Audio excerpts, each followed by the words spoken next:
umaga po sa inyong lahat. Ako pong muli si Pastor Bong, bumabati na isang mapagpalang Thursday morning sa ating lahat. Life principle that we're gonna learn today is this. No Christian has ever been called to go alone in his or her walk of faith. Life principle for today, no Christian has ever been called to go alone in his or her walk of faith.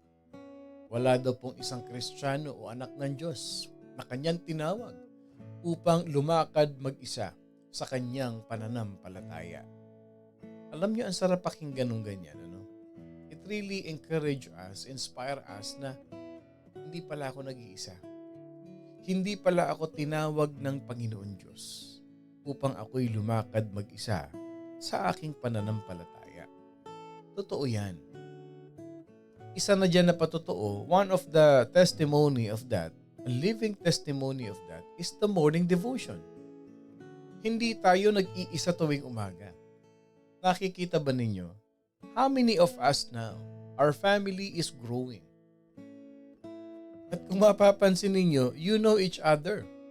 Nagkakakilakilan lang kayo kahit pangalan lang ang nakikita. And maybe some of us nagiging connected sa Facebook, nag-a-add sa bawat isa, at iisa ang common denominator, morning devotion. At sa pagse-celebrate nga natin ng second year anniversary natin, hindi nyo ba napansin? Nung first year anniversary, nung nagkita-kita yung mga taong nakikinig ng morning devotion, hindi pa tayo ganito karami noon. Siguro mga 40s, mga 35. Pagka noon, nagfo-40 tayo, tuwan-tuwa na tayo. Parang tayong magse-celebrate ng napakalaking anniversary, na napakalaking celebration. But look at how God is multiplying His children.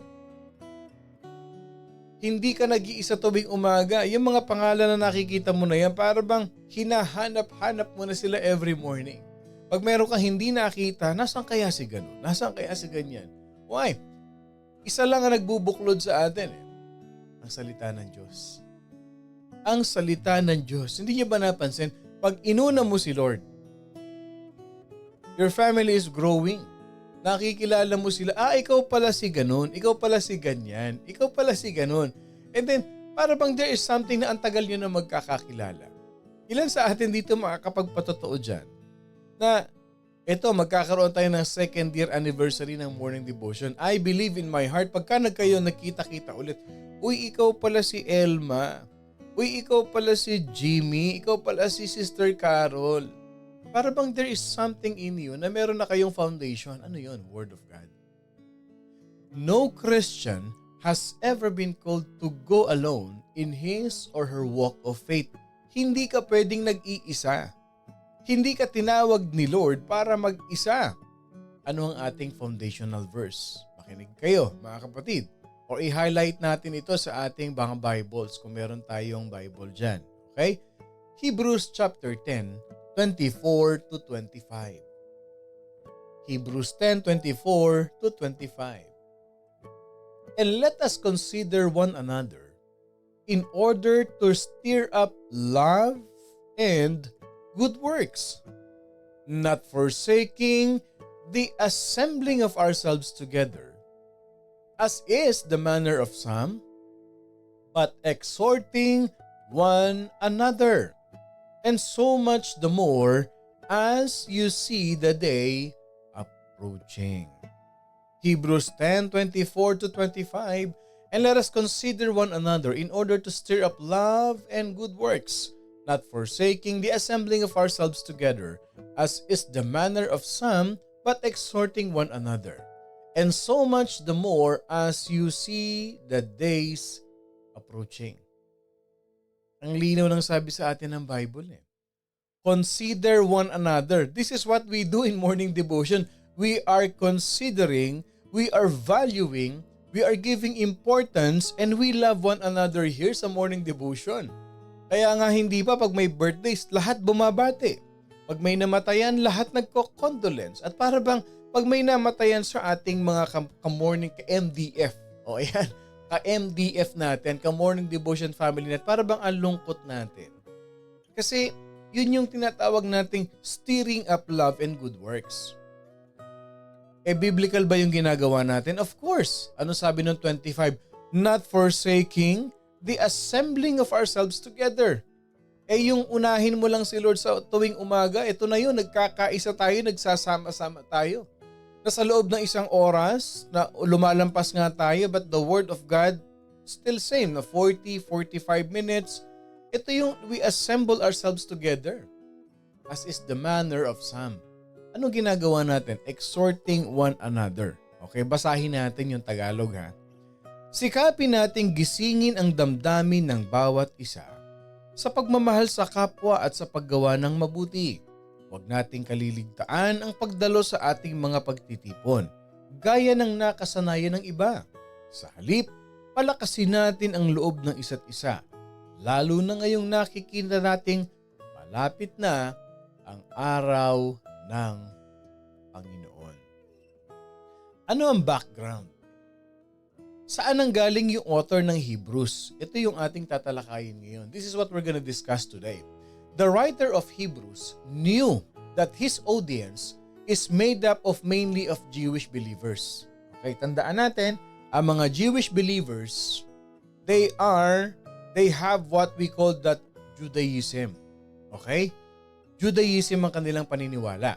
So itong mga Jewish believers na to who had just come to faith, they are struggling with how to incorporate their Jewish heritage into their walk with Christ. Tandaan natin, hindi lahat ng Jewish naniwala kay Jesus Christ. Kasi sabi ng Bible, even his own family did not believe him. Okay? So itong nababasa natin dito, mga disciples, when they shared the gospel, some of the Jewish, they believe in Christ or they were being converted into Christians. Pero may pinanggalingan sila. Saan sila galing? Doon sa religion nilang Judaism. So itong author ng Hebrews, the author of Hebrews, therefore, they spend a great time explaining that Jesus Christ prepared the way. Hinanda na ni Jesus Christ. Ano yun? Yung uninterrupted fellowship with the Father. Bakit? Kasi ang mga Judaism during those Old Testament days, hindi sila pwedeng lumapit o dumiretso sa Diyos. Dumadaan sila sa high priest para mapatawad ng kanilang kasalanan. May offering pa sila. Nagdadala sila ng lamb without blemish. At ang nakakatuwa nga niyan, dun pa lang sa gate ng tabernacle, may mga nagbebenta na ng lamb. Naging business na. Kasi religion nga eh. That the only way that they can come to God, that the only way that they can be forgiven of their sins is the sacrifice of the animals. Dadaan sila sa high priest. Pero when Jesus Christ died on the cross, Jesus Christ is our high priest. And the death of Jesus Christ provided the way for every individuals to have personal access with God. Na hindi na natin kailangan dumaan sa human agent. Na hindi na natin kailangan dumaan dun sa high priest na yon. Take note, it is happening until now. Kapatid, when you come to a personal relationship with Jesus Christ, you can pray directly to the Lord. You can be forgiven by the Lord if you will ask, you confess your sins and you repent. God is so gracious to forgive our sins.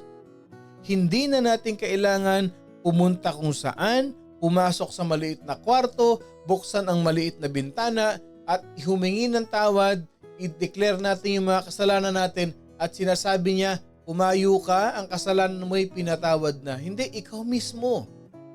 So itong mga Jewish na ito, mga kapatid, they are being confused. Yes, at that time na tinanggap nila si Jesus Christ bilang kanilang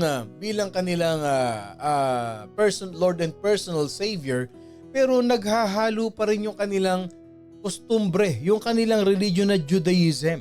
Hindi ba? Naghahalo pa rin, mga kapatid. Because they cannot really accept the fact, or it is really hard for them to submit 100% to the fact that they not need to go to a human agent or to a high priest because they can really pray directly to God.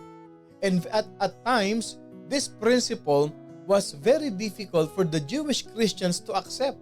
Christians na sila sila mga Jewish Christian. Bakit? Kasi nga nakasanayan nila to participate in a variety of ceremonial washings, ceremonial offerings para mapatawad sila sa kanilang kasalanan. That's the reality of it. Para bang hindi ko naman nakikita kung talagang napapatawad ako. Oo, nagpe-pray nga ako. Pero yung kagaya nung nakasanayan nila, yung accustomed na tradition na kailangan may papatayin na hayop, kailangan tumutulo ang dugo sa lupa, for them, parang nararamdaman nila talagang napapatawad yung kasalanan nila eh. Same thing in us. Na para bang pagka meron kang binuhusan ka ng tubig, winisikan ka ng tubig, parang dun mo talaga na-appreciate na I am forgiven. But that's not the reality of it. Ang tinuturo sa atin ni Jesus Christ, it is your heart that speaks to God. It is yourself that you have to offer to God, that you have to repent and confess your sins. That there is really the reality of immediate access to God apart from those things that we are doing in our previous belief. Meron talaga. Totoo na talaga yan na pag pinikit mo ang mata mo, nag-pray ka, you can access to God. Kasi nga meron kayong relationship. So itong writer ng Hebrews mga kapatid was since Christ died for their sins and Christ rose from the dead, sabi ng writer ng Hebrews, pwede kayong makaroon ng direct access to the Father through your prayers and whenever you need something, ipag-pray mo. You can directly access to God whatever you need. Ibibigay niya sa iyo. The author of Hebrew also knew the challenge that this new converts was facing. At alam niya na itong mga new converts na ito, hindi lang itong mga new converts na Jewish na ito ang pinapaalala ng Hebrew writer dito is to remain faithful to their new faith. Bakit nga? Ang faith natin, kahit hindi natin nakikita, you have that faith. It is unseen, but it is really happening. And God is moving by faith sa buhay natin.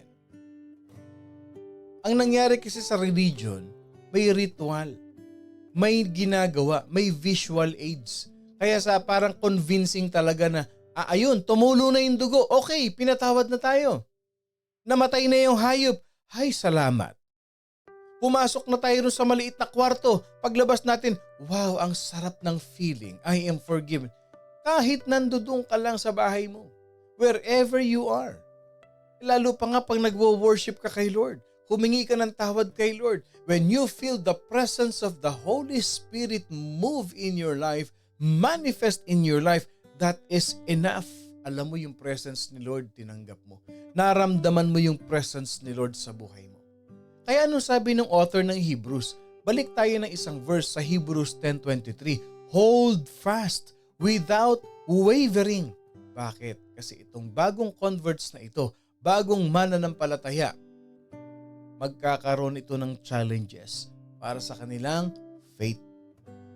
Parang ikaw. Parang tayo. Hindi ba nung bago lang tayo sa pananampalataya natin? When we are new Christians, new believers, hindi ba dumami ang persecution ng buhay natin? Para bang, ito na ba yun? Ito na ba yung ganito? Ito na ba yung parang, ito ba yan kung kailan ako tumanggap sa Kanya, kung kailan ako naging Christian, parang ang dami-dami ko namang hinarap na problema. Parang indula naman ako ng katakot-takot na persecution, katakot-takot na challenges sa buhay ko. Sabi ng author ng Hebrews, hold fast without wavering. Huwag kang malikot. The book of Hebrews, the author of Hebrew, he instructed his readers to help one another. Magtulungan kayo. Hold fast to your faith in God. Bakit? Bakit? Because the author of Hebrew He knew that they would be tempted by trials, by persecution, para ano? To go away or to drift away from the truth. That God had plans for their lives. Steady ka lang, may plano ang Diyos sa buhay mo. Huwag kang malikot, huwag kang aalis, huwag kang mag-give up. May plano si Lord sa buhay mo. Parang ikaw at ako yan. If you really know God in your life, may plano si Lord sa buhay mo. And if you believe in that, kindly type in the comment section, may plano si Lord sa buhay ko. Huwag kang give up. Minsan malapit na nating maabot yung ministry na binibigay ni Lord sa atin, pero we are being tempted to give up. At tuwan-tuwa ang demonyo kasi hindi mo na-fulfill yung plano ni Lord sa buhay mo. Kasi nag-give up ka nga eh. Sumuko ka eh. I-share mo itong Book of Hebrews na ito na binigay sa atin. Ano masabi ng Book of Hebrews? 10:24, let us consider how to stimulate one another to love and good deeds. Type in the comment section, may plano si Lord sa buhay ko. I-type nyo sa comment section, may plano si Lord sa buhay ko. Kasi pag alam mo, pagka alam mo yung plano ni Lord sa buhay mo, hindi ka mag-give up eh. Because you are looking up to something and you know na yung nag-promise sa'yo niyan, hindi babaliin yung promise niya, so why would I give up? Bakit ako susuko? Bakit ako titigil? Eh hindi naman yung tao nangako sa akin, ang Diyos ang nangako sa akin. Why would I give up? May plano si Lord sa buhay ko. Amen. O sabi ni Nerissa, may plano si Lord sa buhay ko. Bakit ba ako inalis sa trabaho na ito? May plano si Lord sa buhay ko. Bakit ba ako nandito ngayon? May plano si Lord sa buhay ko. Bakit ba si dinami-dami ng simbahan sa church na yan? Diyan pa ako napunta. May plano si Lord sa buhay ko. However, sabi nga nung author ng Hebrews, these people will be tempted. These people will be devoured. These people will be what? Drifted away. Kaya sabi ng Book of Hebrews, pinapaalalahanan ko kayo ha, sinulat ko ito, how to stimulate one another to love and good deeds. Paalala to sa atin. Alam niyo ba yung word na stimulate dyan? The Greek term translated stimulate literally means in Greek word to irritate or to pressure one another, to press one another. Considering what the Lord has done in the past, hold on ka lang. Hold on ka lang. O sabi ni Quincy, he who promised is faithful. May plano si Lord sa buhay ko. Hindi mawawala ng plano si Lord sa buhay mo.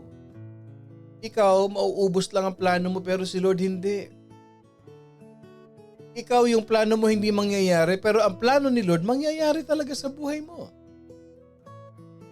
Ano sabi?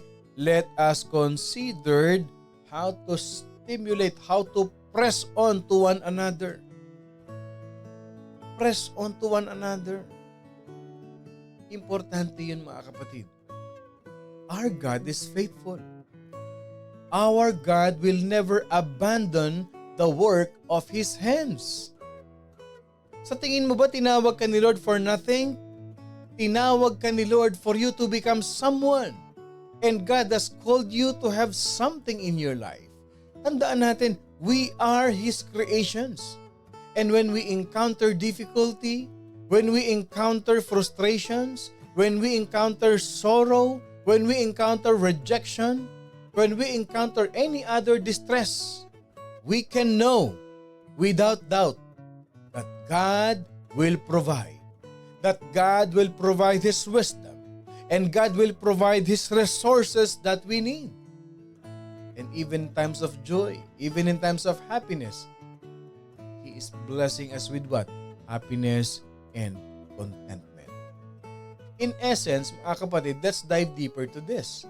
The author was obviously instructing his leaders to what?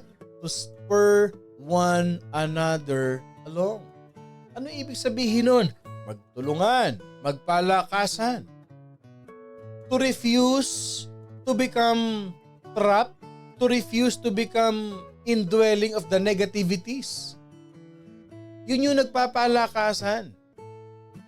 Ang kadalasan, pinapalakas ka na, pinapahina mo pa sila. Tinutulungan ka na, nagpapakipot ka pa. Inaabot ka na, patuloy ka pa rin lumalayo. Sino nananalo? Yung kaaway. Sinong nananalo? Yung kaaway. Kaya tayo ini-inspire ng Book of Hebrews to become ensnared or to become trapped by negativity. But instead, let us take responsibility for the lives in Christ as well as one another. So ibig sabihin nito, ang sinasabi ng author dito, we should not stop meeting together. Pagka tayo nakakapakinig sa morning devotion, ilan sa atin dito yung nako-convict? Okay? Ilan sa atin dito yung nako-convict? Let's be honest here. Okay. Tatandaan niyo, I will never make a devotion, particularly for a single person. Alam niyo ako po, when I became a Christian and I go deeper, every time na nagpipreach yung pastor at ako ay tinamaan, hallelujah, praise the Lord. Niyayakap ko pa yung pastor ko. Pagtapos niya mag-preach, niyayakap ko, pastor, salamat at tinamaan ako sa message mo. Talagang ginising ako ng Holy Spirit. Yan yun. That is one way. Rebuking the negativities. That we should not stop meeting one another. Ito yung verse 25. Not forsaking the assembling of ourselves together as is the manner of some, exhorting one another. Bakit? Parating na si Jesus Christ, kailan ka pa magbabago? Ito yung exhorting one another. Nare-rebuke ka. Tandaan mo, open rebuke is better than, sino pwedeng sumagot niyan? Type in the comment section. Open rebuke is better than, type in the comment section. We need one another. Just as we need other believers as well. O sino pwede magsagot nun?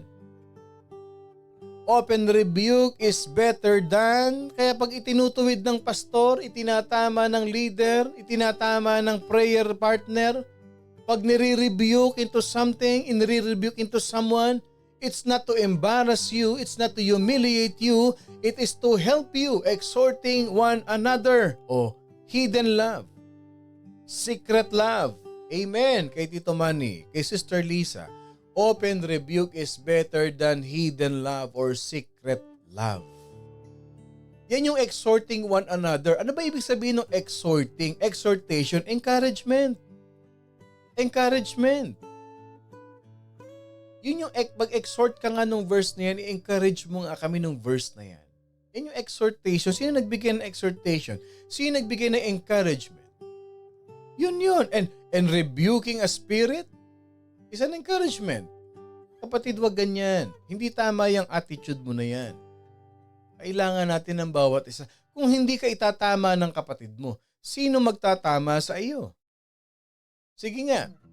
Kung hindi ka magpapatama sa kapatid mo, obviously may tama ka na. To give up meeting together, it will give us disaster. Why? Because it would provide Satan an opportunity to what? To draw closer to you and for you to be drove away from the Lord. Kaya pa if you give up meeting together, yung nawawala ka, hindi ka makita, hindi ka saan ka nagpupunta, naku, sinasakyan ka ng kaaway. Why? In meeting together, you will find a mutual encouragement to keep going. Hindi ba ang sarap pagka ikaw ay nasa church? Pagka ikaw ay nasa morning devotion, kahit pasabihin mong milya-milya, 1,000 miles away from each other, hindi ba happy birthday kapatid? Congratulations kapatid, biro mo. Nandito ka sa LA, yung bumabati sa'yo nasa Pilipinas. Yung bumabati sa'yo nasa Spain. Yung bumabati sa'yo nasa Germany. Kino-congratulate ka. Hindi ba nakaka-encourage yun? And that encouragement keeps you going. The same is true for us. God wants us to regularly meet with other believers. Amen to that. Amen to that. Kasi regular yung morning devotion natin, araw-araw ito. Pwede ba ako magtanong sa inyo?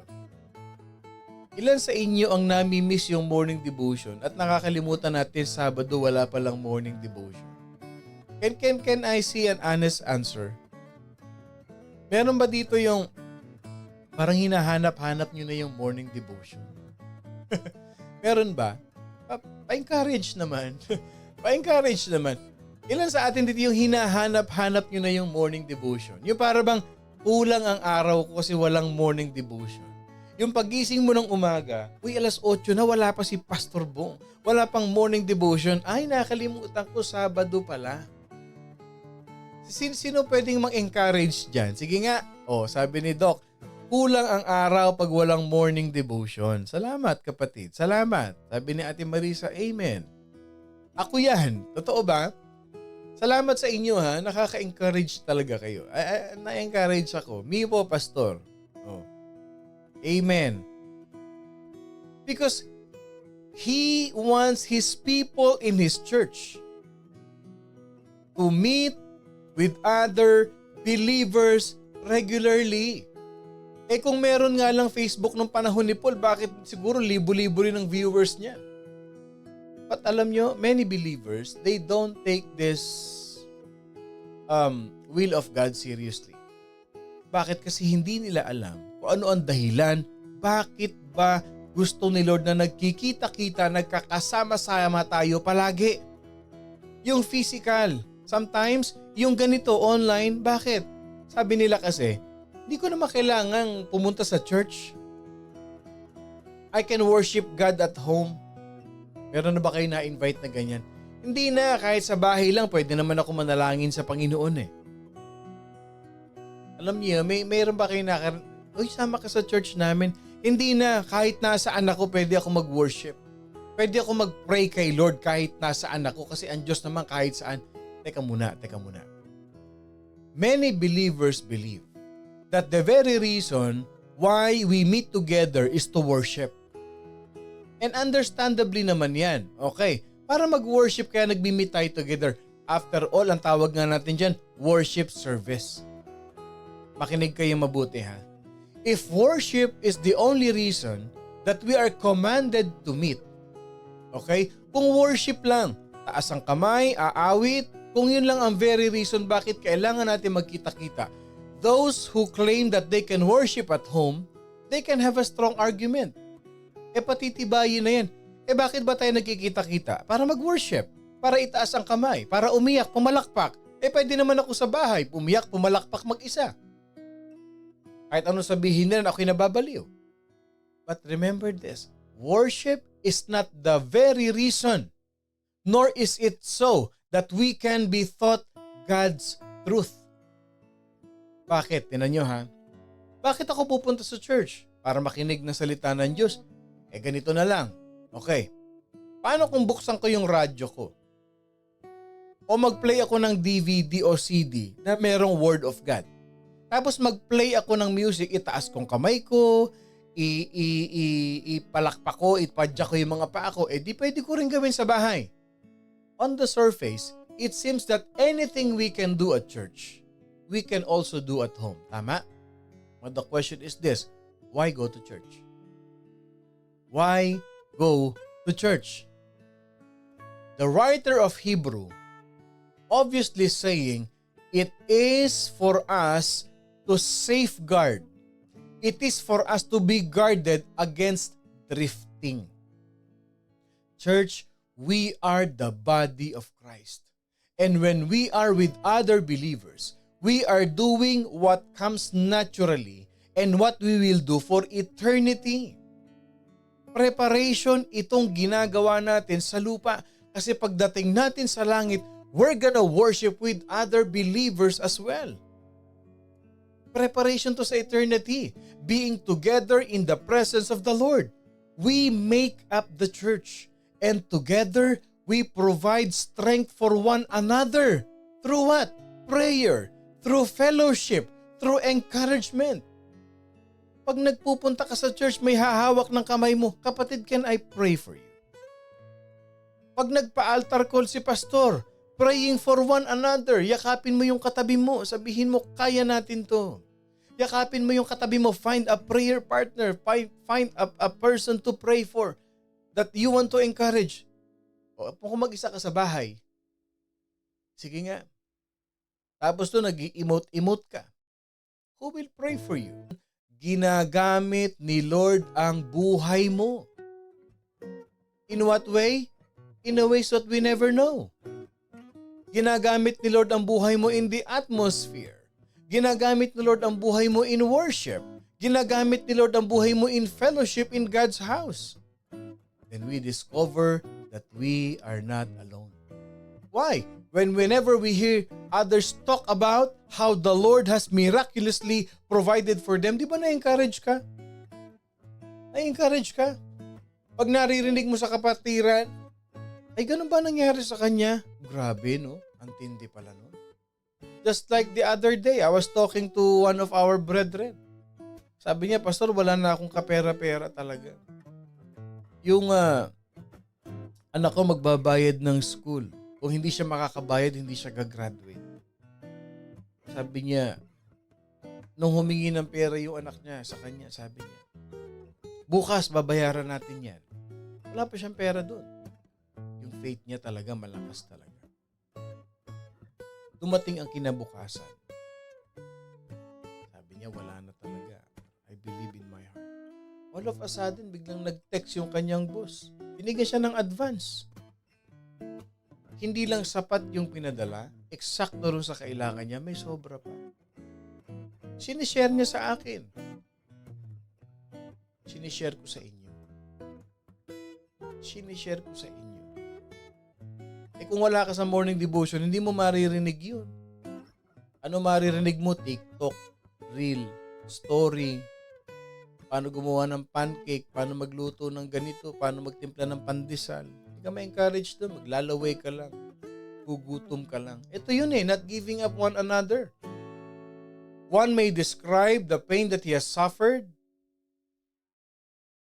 and how he get back on his feet. And you, believer, may tell her story of redemption, rejoicing in the grace of God. Maririnig natin ang bawat testimony ng bawat isa na pinalakas ni Lord. Pinagtibay ni Lord. Na-disappoint, binangon ni Lord. Dinisiplina ni Lord, umayos ang isip, tumino ang buhay. Nagpatuloy sa ministry. Kasi bakit? Na-encourage. Na-encourage. As we listen to others, kung papaanong kumilos ang Diyos sa buhay nila sa araw-araw, there is something that is happening inside of us. Nai-inspire ka, ay ganun ba? Ganun ba yun? Nakikilala nyo ang bawat isa.